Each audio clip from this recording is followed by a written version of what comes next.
ये बताइए आप, अगर वो दोषी नहीं थे तो बंडेर भी 18 साल जेल में रहा है। जी।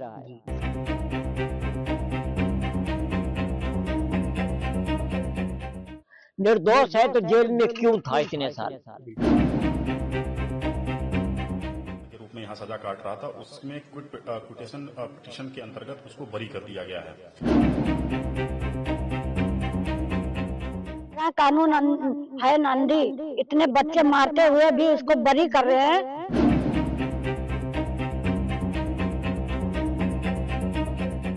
2006 का वो काला दौर नोएडा का निठारी गांव। मोनिंदर सिंह पंधेर के घर के बाहर नाले से बच्चों और युवतियों के कंकाल ने पूरे देश का ध्यान अपनी ओर खींच लिया। मासूमों की चीखें, परिवारों का सदमा। सालों तक न्याय की लड़ाई लड़े परिवार की उम्मीदें उस समय टूट गई जब सुप्रीम कोर्ट की ओर से 11 नवंबर 2025 को मामले में आरोपी सुरेंद्र कोहली को रिहा कर दिया। जांच एजेंसी साक्ष्यों को जुटा नहीं सकी। इस मामले में पंधेर पहले ही बरी हो चुका है। इस खबर से गरीब परिवारों की आस टूट गई।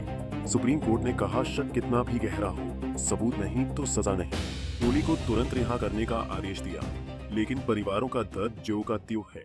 जो निठारी कांड हुआ था उसके दो मुख्य आरोपी थे। पहले सुप्रीम कोर्ट ने मोनिंदर को बरी कर दिया, आज सुरेंद्र कोहली को भी बरी कर दिया। इस बारे में आप क्या? ये बताइए आप, अगर वो दोषी नहीं थे तो बंडेर भी 18 साल जेल में रहा है। जी। अब पंडेर को तो 20 साल से ऊपर ही हो रहा है जी। है कोहली को। लेकिन ये गाजियाबाद कोर्ट ने सब में दोषी ठहराया था, तो ये कोर्ट नहीं क्या सब्जी मंडी है?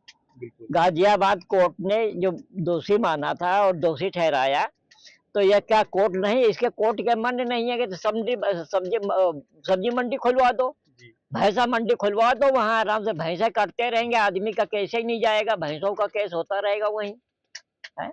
जब सब कुछ और इतना साल, जिसने अगर वो निर्दोष है, आपकी बात मानता हूँ, निर्दोष है तो जेल में क्यों था इतने साल? तब वो कागज नहीं था। कोर्ट ने सुरेंद्र की उस क्यूरेटिव पिटीशन को मंजूरी दे दी जिसे उसने खुद को दोषी ठहराए जाने के खिलाफ दायर किया था। बता दें कि फरवरी 2011 में 15 साल की एक लड़की की हत्या के मामले में कोहली की दोष सिद्धि को सुप्रीम कोर्ट ने बरकरार रखा था। हालांकि इलाहाबाद हाई कोर्ट से बाकी 12 मामलों में बरी किए जाने के बाद उसने इस साल एक बार फिर क्यूरेटिव पिटीशन लगाई थी। मुख्य न्यायाधीश PR गवई, जस्टिस सूर्यकांत और जस्टिस विक्रमनाथ की बेंच ने कोहली की दोष सिद्धि को खारिज करते हुए कहा कि उसे तत्काल रिहा किया जाए।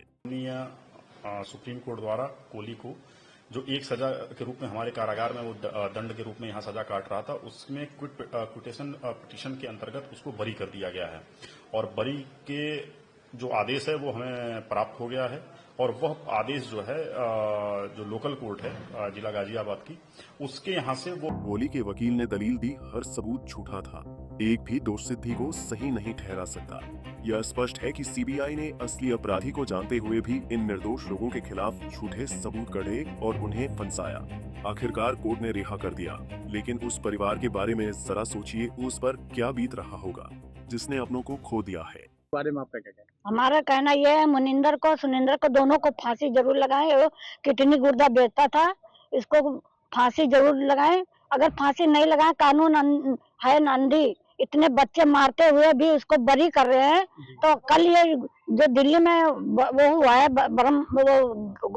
फटे हैं बम, तो उन लोगों को कैसे कानून पकड़ रही है, कैसे पकड़ रही है? तो इनको क्यों बरी करी जाएगी? इनको भी फांसी दी जाए। हाँ, आप खुद उस वक्त की प्रत्यक्षी हैं और आप पीड़िता भी हैं। अब आपकी सरकार से क्या मांग है? हमारी सरकार से मांग यही है कि दोनों को कोर्ट के आदेश के बाद सुरेंद्र कोहली की रिहाई हो चुकी है। 29 दिसंबर 2006 को नोएडा के निठारी गांव में कारोबारी मोनिंदर सिंह पंधेर के घर के पीछे एक नाले से 8 बच्चों के कंकाल मिले थे। इस खुलासे के बाद कई बच्चों और महिलाओं के गायब होने व हत्या की जांच शुरू हुई, जिसमें पंधेर और उसके नौकर सुरेंद्र कोहली को गिरफ्तार किया गया था। 2006 से अब तक इस मामले में 50 से ज्यादा कोर्ट सुनवाई हुई। पंजाब केसरी टीवी के लिए नोएडा से गौरव गौड़ की रिपोर्ट। हमसे जुड़े रहने के लिए हमारे YouTube चैनल को सब्सक्राइब करें और नई वीडियो की नोटिफिकेशन के लिए बेल आइकॉन को दबाएं। अगर आप ये वीडियो Facebook पर देख रहे हैं तो लाइक जरूर करें और ज्यादा से ज्यादा शेयर करें। धन्यवाद।